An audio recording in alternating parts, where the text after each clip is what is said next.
session. How does that sound? Yeah, of course. Just go for it. Brilliant. Okay, great. So just as what I said earlier, so hello subscribers and welcome to Broadcast Intelligence Unpacked UKTV. My name is Tom Williams. I'm a content researcher for Broadcast Intelligence and I'll be hosting a non-scripted and scripted panel today. I'm joined currently with Mark Iddon, hopefully Helen Nightingale in a minute. And after that, we'll be speaking to Philippa Collie Cousins and Sarah Asante, who will reveal what we're looking for in the scripted panel. And just a bit of housekeeping, when this non-scripted panel ends at 2:30, please stay on the call for the scripted session. We'll be using the same Zoom call. And after the panels, we have the one-to-ones, which are exclusive to Broadcast Intelligence subscribers.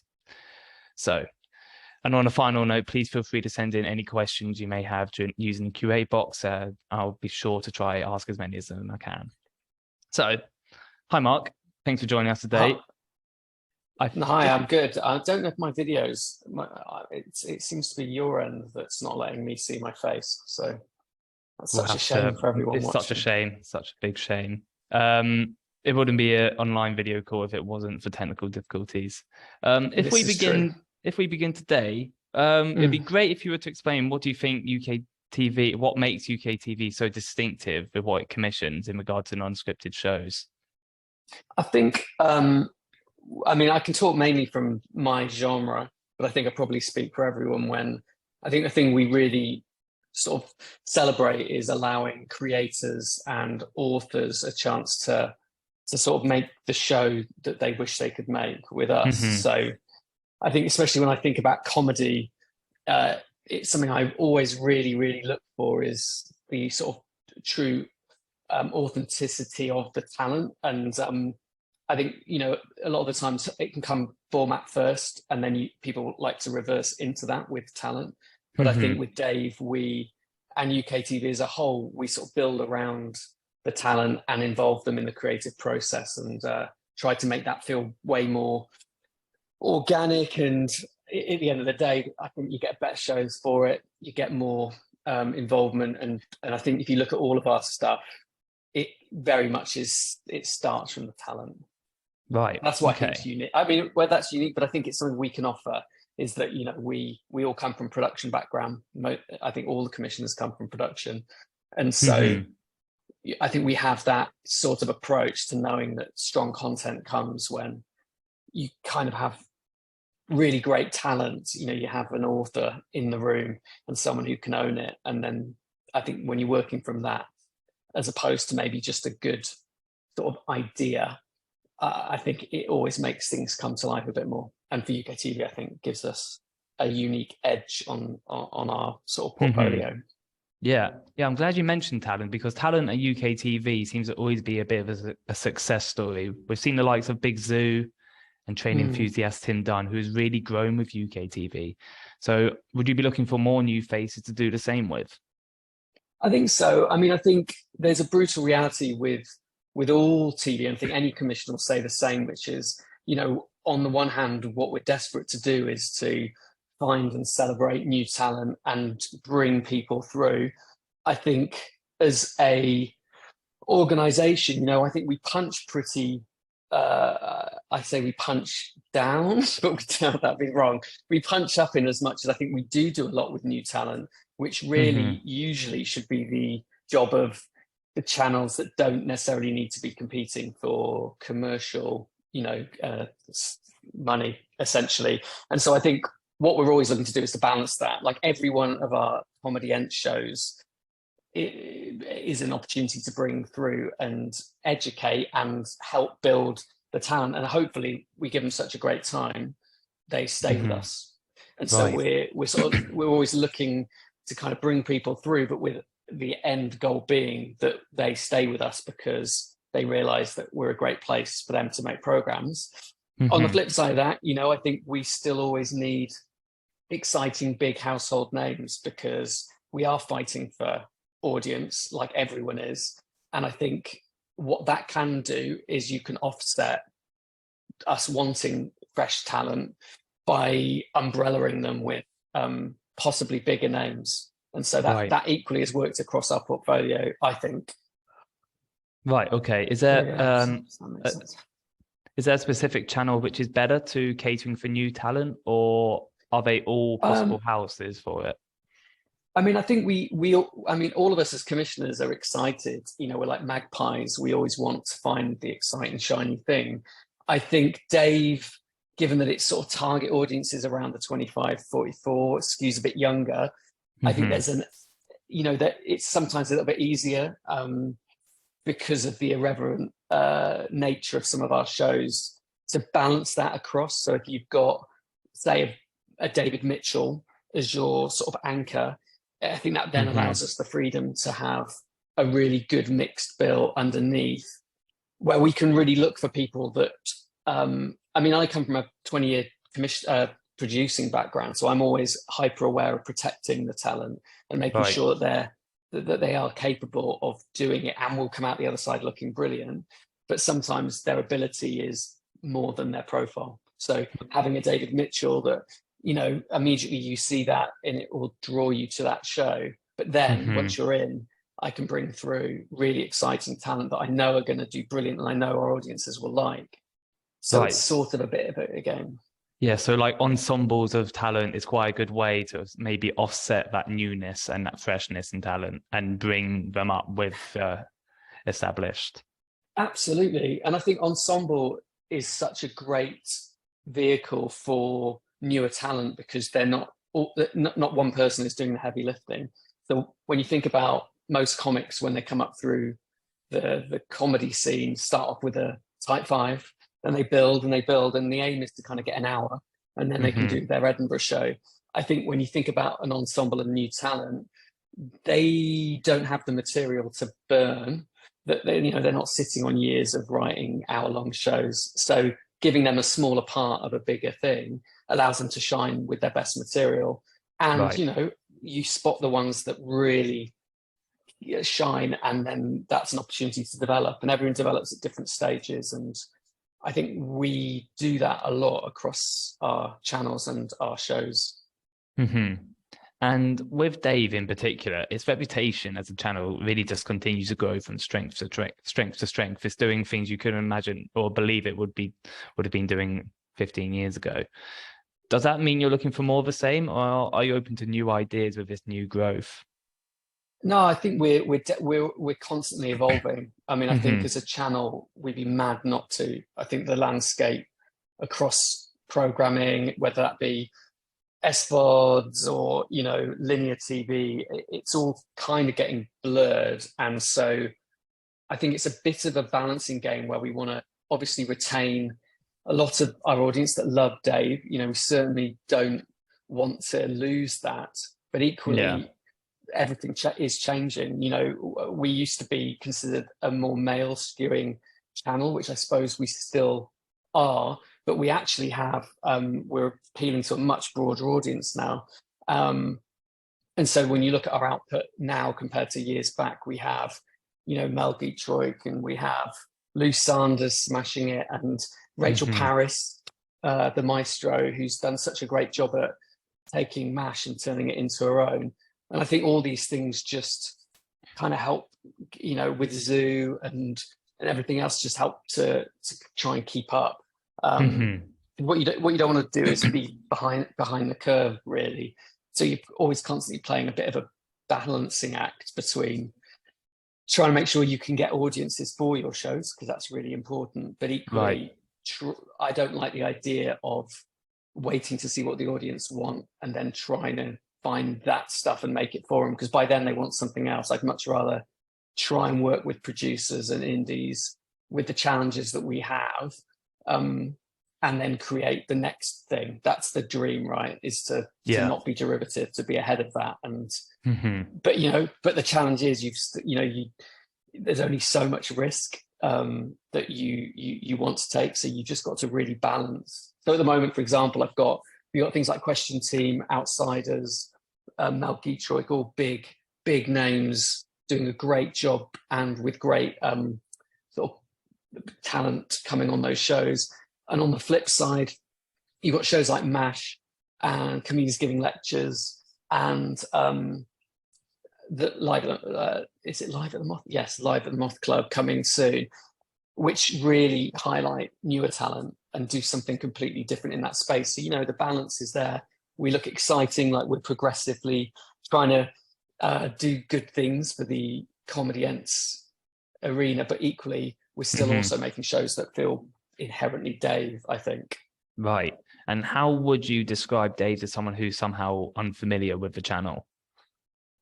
So that, I mean, like, I suppose I'd say that Dave is like, it's the channel that's always there when you need it. So it's there when you're commuting home. It's there when you're, just giving yourself a lift when you're listening to a podcast, or it's there when you want to have a laugh in front of the TV. It's always done a brilliant job. And again, I can't take credit. I'm relatively new, but I think it does a great job of feeling more human. I think there's a real human connection because of the way it tries to sort of relate with its audiences on socials and everything else. I think it certainly has a much more a warm vibe. You know, we're really careful always with our shows to sort of be as positive as we can. You know, we're never mean. So, I mean, we always say there's like 4 things that Dave things have to do, and that's they've got to be memorable, they've got to be accessible, they've got to be able to connect with the audience, and they've got to give our viewers a boost. Now that sounds like marketing bollocks, but I think if you extract from the obvious marketing bollocks, I think that, you know, those 4 things are really great, and they kind of do make sense. You know, of course, every channel wants to be memorable and everyone wants to connect with their audience, but I think Dave is all those things, and us sort of keeping that as like the pillars of when we're trying to commission or thinking about what's right for the channel, what's right for the brand, what's right, whether it's a podcast or digital or linear. It kind of gives us something to come back to make sure that we're sort of all on target. You know, what's going to make this audience remember the show and emote, connect with it, so they keep coming back, because, you know, we all live in a sea of content, right?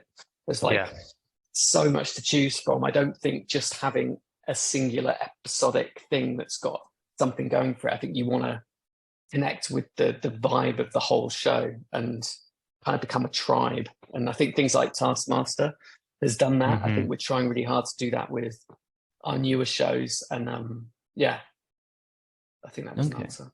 That was a great answer. And during that answer, we've also got Helen who's come through. Are I you able know. to hear us, Helen? Hi, sorry, for some reason wouldn't let me in. I was left out.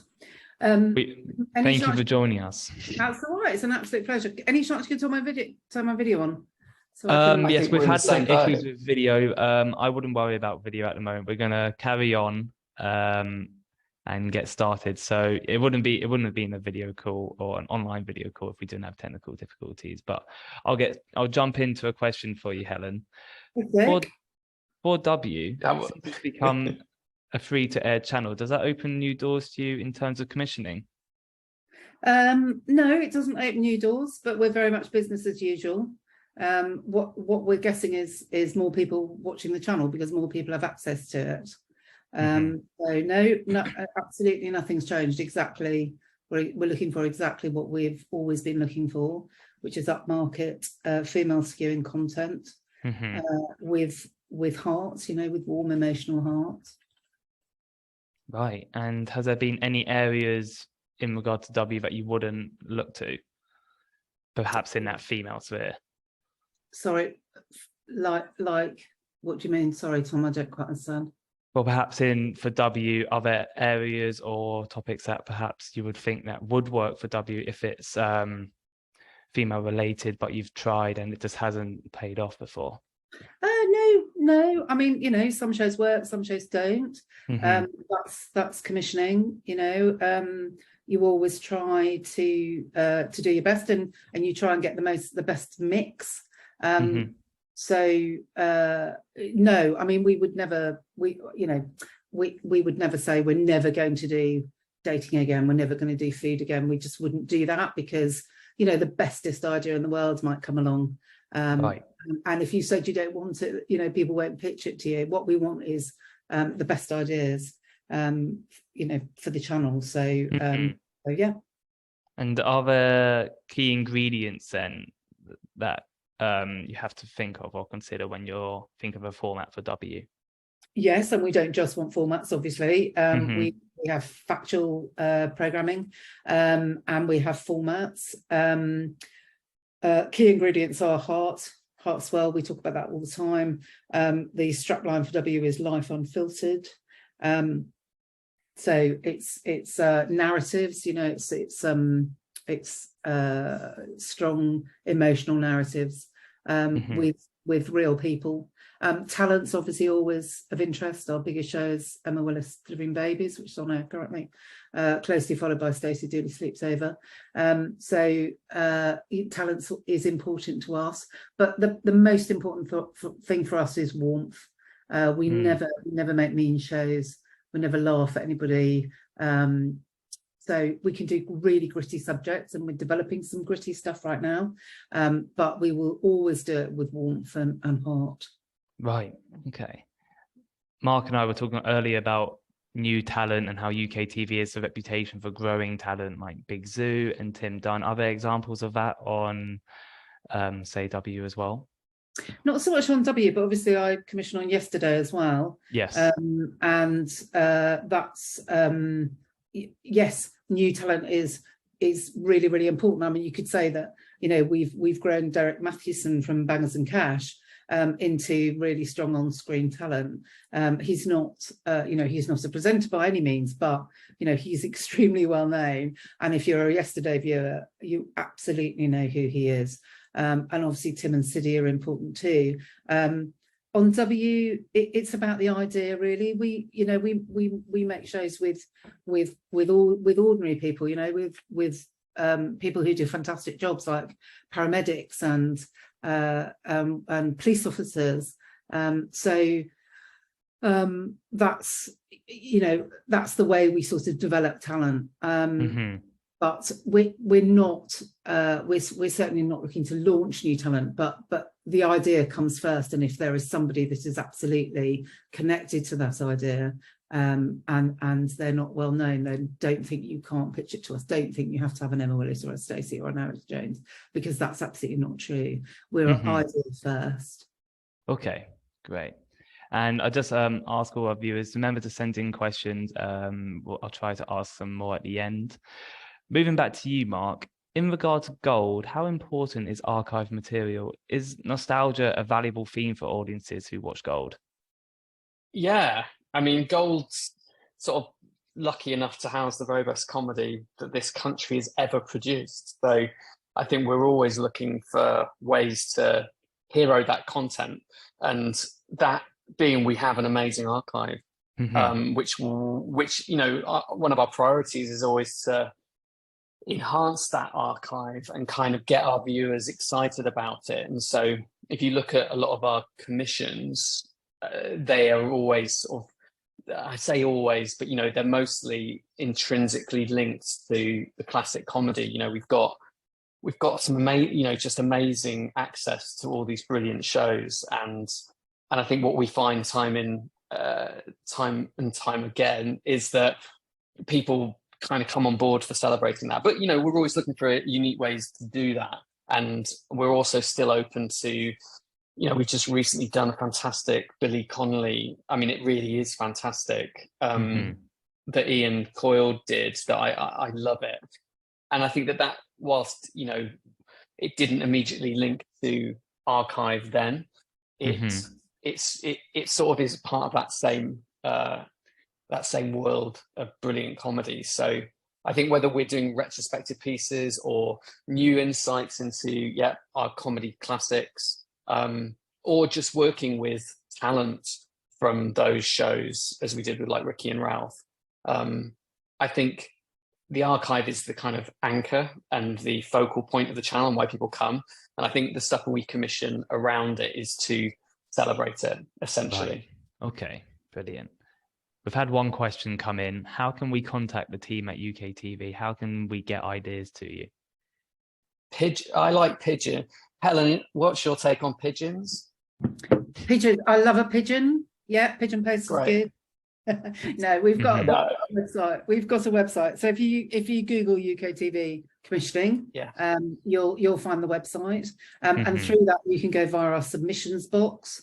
Our submissions team, submissions box, what am I like, 85? And they will then they'll fan it out to they'll cascade it out to whoever is the right person, because you might think, oh, I've got an idea, I don't know if that's Mark or it's Helen or it's Sarah Asante who's coming up next, so send it to submissions and they will get it to the right person. Okay, and I also wouldn't be doing my job if I didn't say that Broadcast Intelligence didn't have the contact info of every UKTV commissioner on the profiles. So if you're a subscriber, please head over to UKTV and you'll find their email addresses there and how you all like to be pitched with pitch preferences. We've got another question coming here from Paul. What are the current priorities for Helen and Yesterday? Where should our development teams be concentrating their efforts at the moment?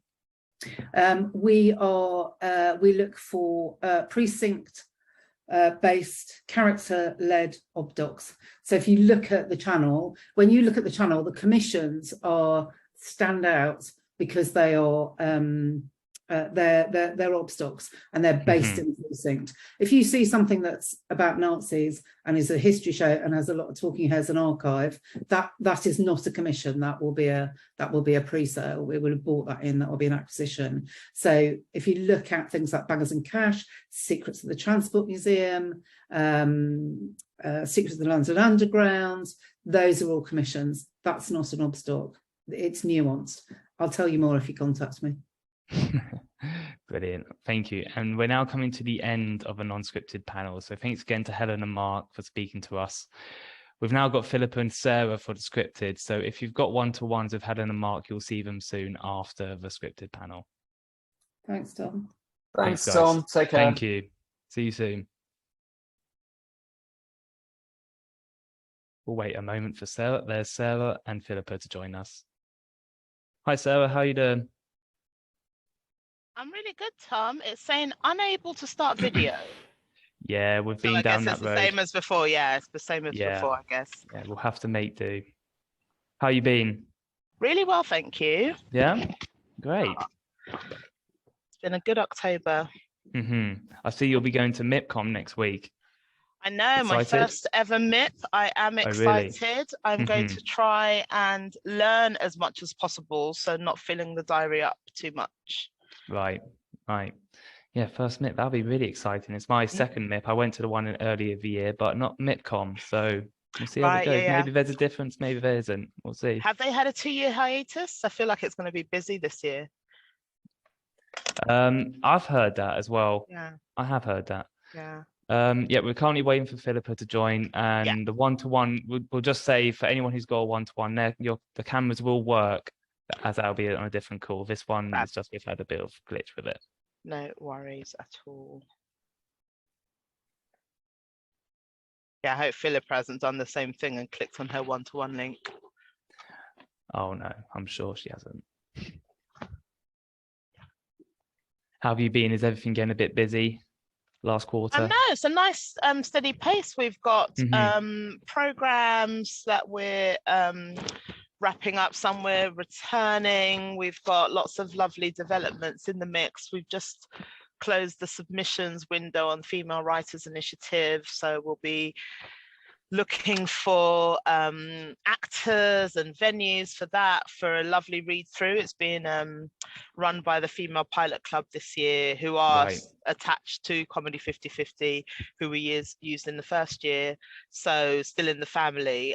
So it should be a really nice event. Actually, we're going to get a slightly bigger venue, maybe do it in the evening, give some people some wine rather than breakfast.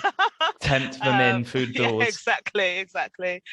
So yeah, really looking forward to, we're starting to glide towards the festive season with not too many irons in the fire, so it's nice pace this year. Yes. Last year was crazy. As we wait for Philippa to join, I guess we'll get started, Sarah. How I started the last session with Mark was by asking him what makes UKTV so distinctive, but obviously for this case, scripted programming. Right. It's a tough question. Are you asking it now? Oh, yes, sorry. Fab. Gosh, what makes scripted on UKTV so distinctive? I think we very much go down the route of we're a development commissioning team. We really appreciate it when ideas come our way that aren't necessarily fully formed, that haven't got too many commitments and attachments, so that we can really shape and mold. And I think that what makes working on UKTV, I've only been here 18 months or so, just under 18 months, is that we have such ownership and partnership with the production companies that we work with. You know, everyone's in the young game. We don't necessarily chase that 16 to 34-year-old audience. We skew a little bit older than that. Everyone's in the talent game. Big names definitely work with us, but there's also scope to launch newer names or lesser known names in that space. So it's a really it's a great collaborative environment, and I hope that the producers that we work with feel as the same way about how we go things as we do. Okay. And in regard to Dave, I mean, ultimately, a good script is a good script, but are there any areas that you would steer clear of on Dave, or for any other channel in that regard as well? We don't like to be too prescriptive. I think we have an overarching dam line between Dave and Gold. Gold is more of our family-friendly, older skewing, broader comedy space. We definitely love an ensemble there. We really encourage multi-generational representation there. So that definitely chimes with a lot of the heritage titles that we also schedule on Gold. And then for Dave, it's well known as a comedy ents channel, so we like to have content that complements that doesn't sort of steer too far away from that. I mean, it's not an accident that it was very smart casting by the team at Rough Cut to put Big Zoo in Sneakerhead. Luckily, we can say that we cast him and we filmed Zoo in Sneakerhead way before he won those double BAFTAs. So we we knew the boy was going places, and we knew he had range. We knew he had good range, so we tested him out there. Yeah, I think I would never say don't bring me this or that. It's very holistic. We know what looks and feels Dave when it comes across our desks. I think that past titles like Slice, Sneakerhead, Zapped, we've definitely sort of latched on to the zeitgeist, latched on to the temperature of our viewers with those programs, the decade of your 20s, decade of your 30s, trying to figure things out or figuring them out horribly. We like to explore those themes. So yeah, I would say send us your pitch as early as possible before you get into the weeds with lots of scripts and lots of Bible work, and then we can very quickly help you decipher whether you're barking up the right tree or not.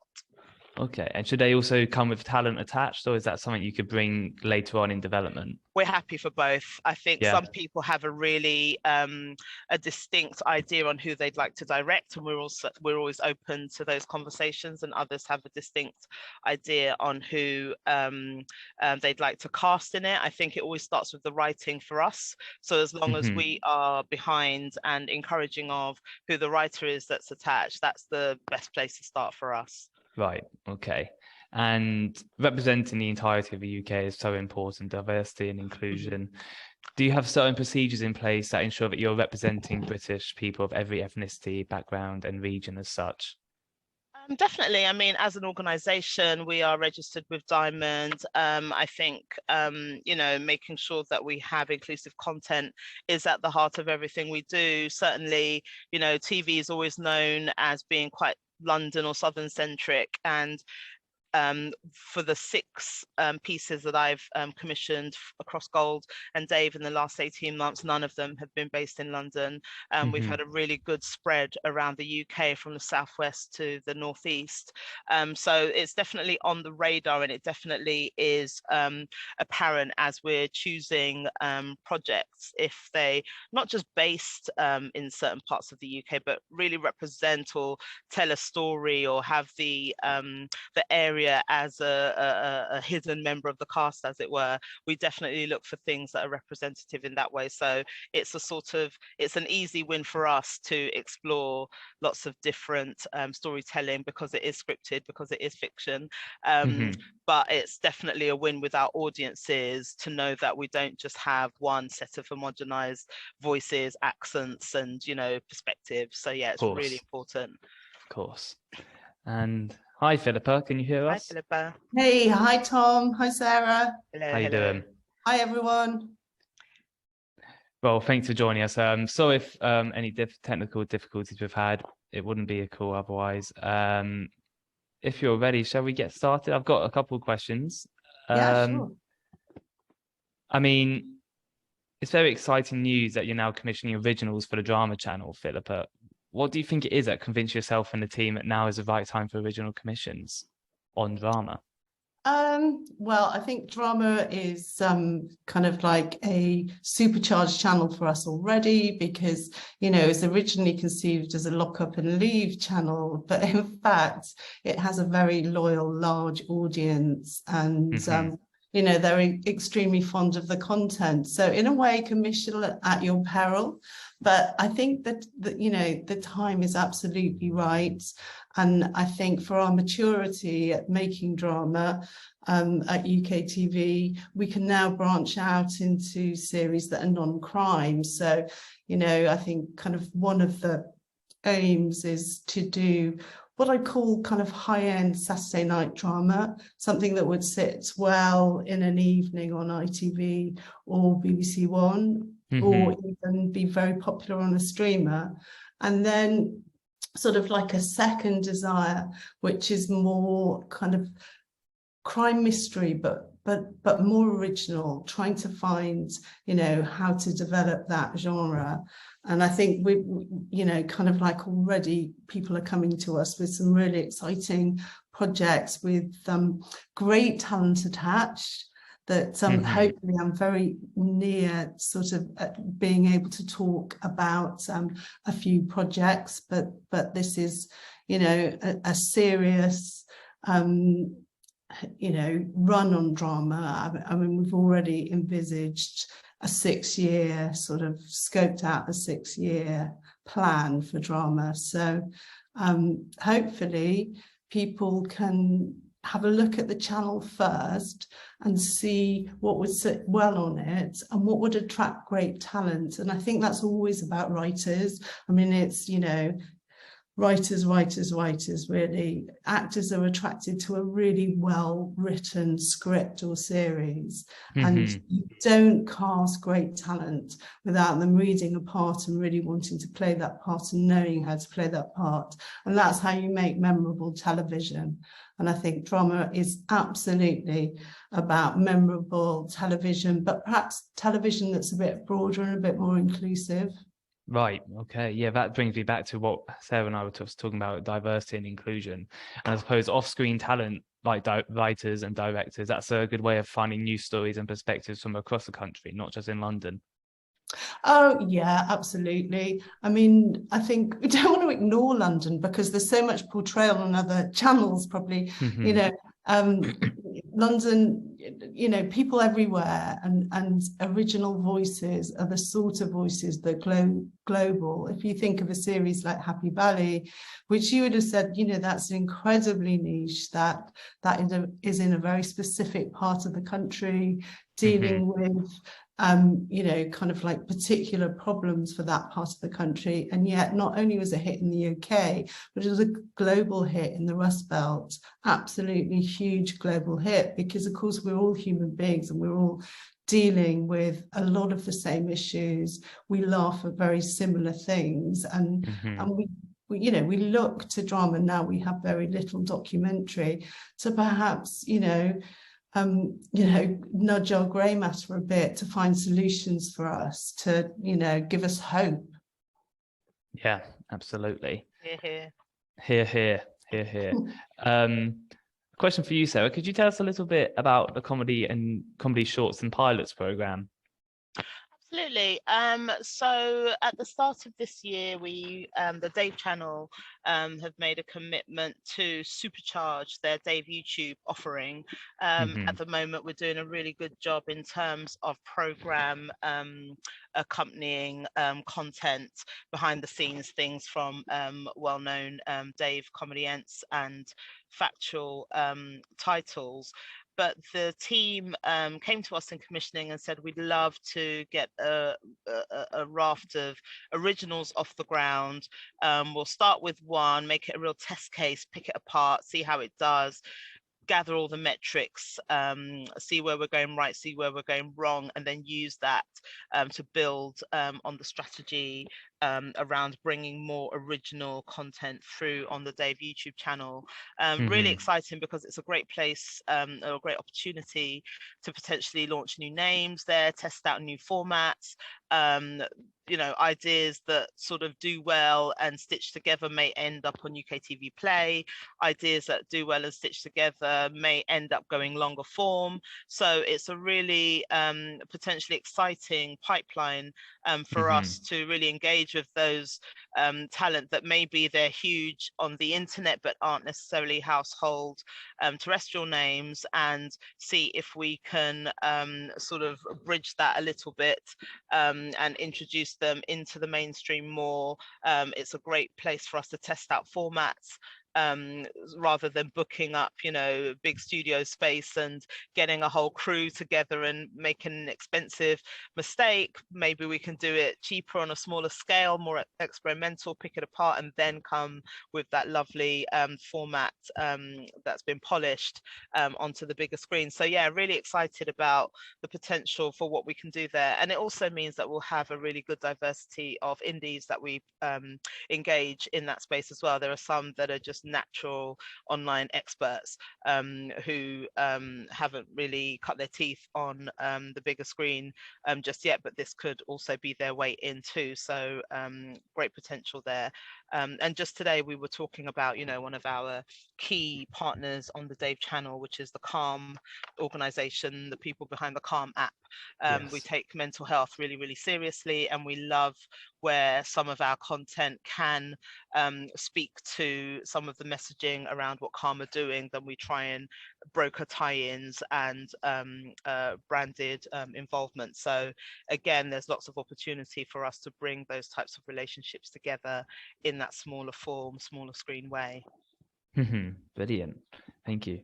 And Philippa, a question about Alibi. Seeing as crime is a genre that has been like really heavy saturated lately, it's everywhere on every streamer you look, every channel, every TV guide is there. Would you be open to less conventional versions of a genre that could possibly stand out from the crowd and pierce through the market?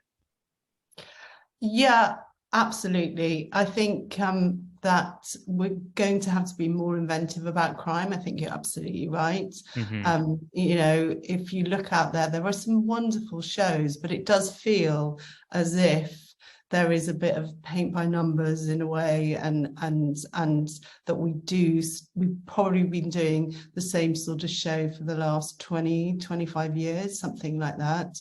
And I think the problem with that, if you're too conventional, it starts still looking like 2002 when actually you're in 2022. And I think it is very important, and again it's back to writers, you know, what's a clever way to express the same thing differently.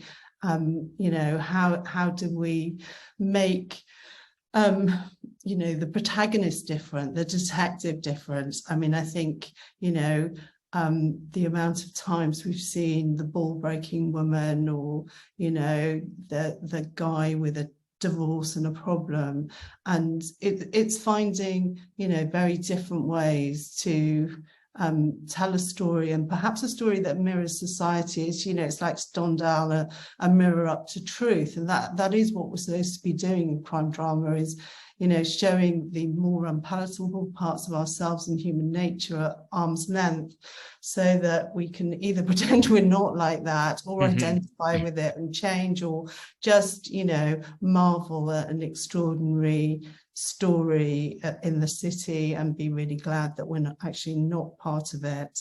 I think also, you know, the makeup artist society is very different, and therefore, you know, our interactions, problems, hopes and dreams are really different. And I think you know, I think certainly we would like to mirror that a bit more, but it's all about how you're going to break the narrative to do that, you know, which writer. And I'm so glad that, you know, there is, you know, there are some great young writers coming through, and writers of all ages that are fearless really in kind of trying to innovate and tell us stories that we need to hear, really. Yeah. I mean, generally speaking, I suppose Annika would be quite a good example, as it breaks that so-called fourth wall with the viewer as she shares her observations with the case, on the case and her life. So it's really piercing through the market, something that stands out from the crowd. You don't see anything like that in any other crime show, do you? No, we really hoped that you know, people would relate to this, you know, sort of four-dimensional, as you said, view of a woman who's, you know, sort of quite messy and in the middle of life, and you know, quite frank about what she does and doesn't care about, and it is not you know, not coping very well, but a truly fantastic detective, very, very clever. Yeah. A question for both of you as well. I mean, reboots is a buzzword that's going around at the moment. Are you both open to tapping into existing IP, or would you be solely focused on finding something original and unique? I'll start with you, Sarah. I'd say I'd be open. I think we have a really great relationship with the BBC's heritage titles and archives. There are some really key anniversaries coming up from shows, beloved shows from the past, that could open the door to some development. So yeah, never say never. You know, you never know what could come around the tracks. When in my last role, we celebrated 60 years of the sitcom, and that's when we fired up sort of Young Hyacinth and Porridge and other What Are You Being Served, with its first black character, with KOD from Hood Doc and Enterprise snagging a role in there. So there's lots of different places you can go with reboots. I don't think they necessarily need to be like for like. I think nostalgia will always be big with audiences, and I think tapping into that but offering something new, fresh and modern is definitely a conversation I wouldn't mind having if somebody has some ideas around that. And Philippa? No, of the channels we've talked about, no, absolutely not interested in reboots. What I am interested in is IP. I think, you know, a book, a play, a newspaper article, you know, a la Hitchcock, can be a really interesting way in. But for the channels we've talked about, no. Okay. And TV productions are becoming more expensive, and comedy and drama, I'd say, are certainly no exceptions in that regard as well. So are you open to different ways of financing projects? Philippa, you should lead on this. You're far more versed on this than we are in comedy. Yeah, well, yeah, I mean, obviously budgets are becoming very challenging. And I think, you know, in COVID, by stealth, every single huge American streamer or company managed to get a bigger foothold in the UK. So I think, I like to think that, you know, in ideas that we want to make, we make them great so that people want to fund them. And then I will and have worked with producers, you know, if we need to find, you know, American finance. And really since about 2009, most British drama has needed sort of American money, and you know, so yeah, I mean, but I totally believe it's the idea first, and then you'll attract talent, and then you'll attract everybody, more than one person, to you know, to want to do your series.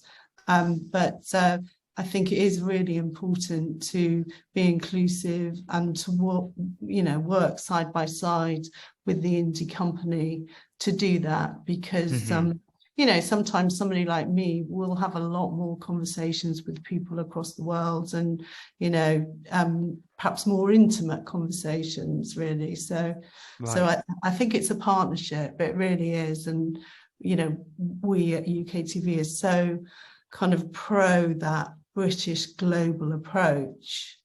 And I think, you know, we've shown, and we'll show with our next drama that's being launched this month, The Diplomat, that you know, that's true. You know, we've shot abroad, we've shot in Barcelona. It's you know, a story of the week show, but it doesn't look like a story of the week show like Sherlock or like Cracker. So yeah, we're ambitious, and you know, I hope we will lean into you, and I hope, you know, for producers, because it's never an easy time for producers. You know, we've most of us have come up through that rung, and I think we sort of really appreciate the risks that producers take. And if you've got a good idea, I want to help you. You know, I don't want you to be staying up all night, because we can stay up the evening together and sort it out. Do you know what I mean? Yeah.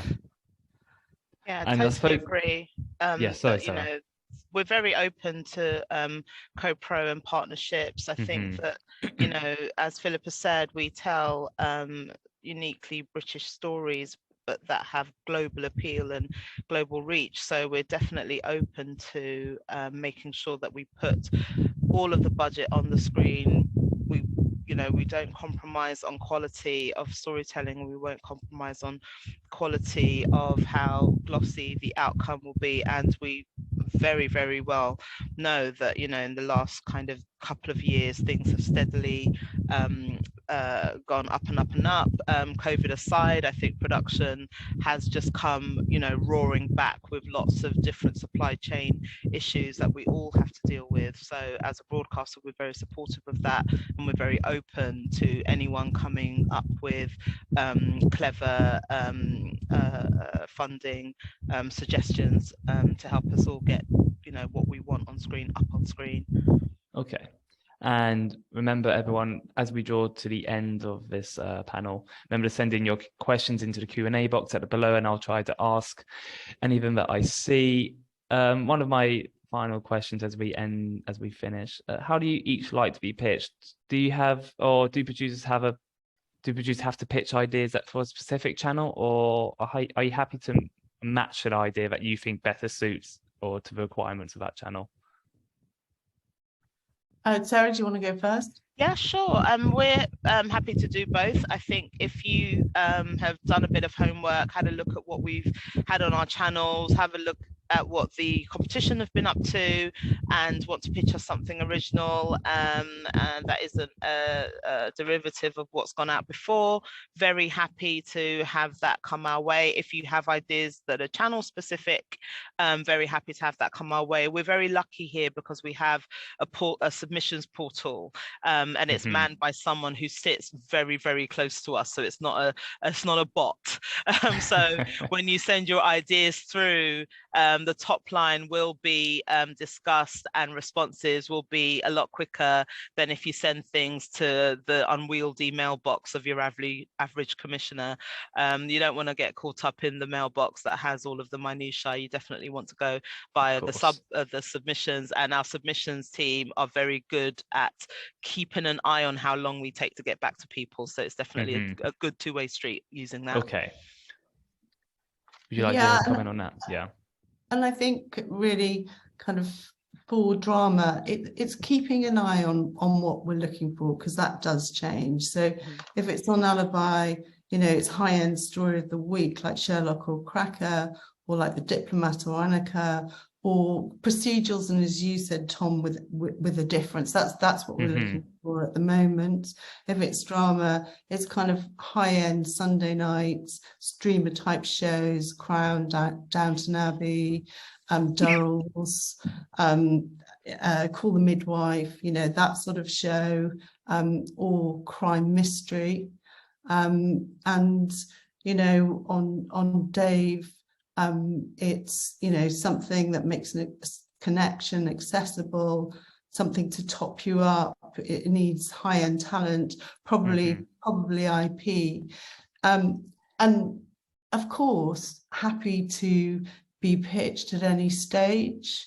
What I notice with my producer hat on, that in fact things that are a little bit more developed and have a script tend to travel a bit further, just because we're a two-tick system. So it's a commissioner on the channel, and it's just, I think there is a bit of more oxygen around more fleshed out ideas. So having IP with a pitch or having a script, and but in truth, you know, I will go into bat, as with Sarah, for anything that I believe in, but it is a two-tick system, and that's just to be helpful.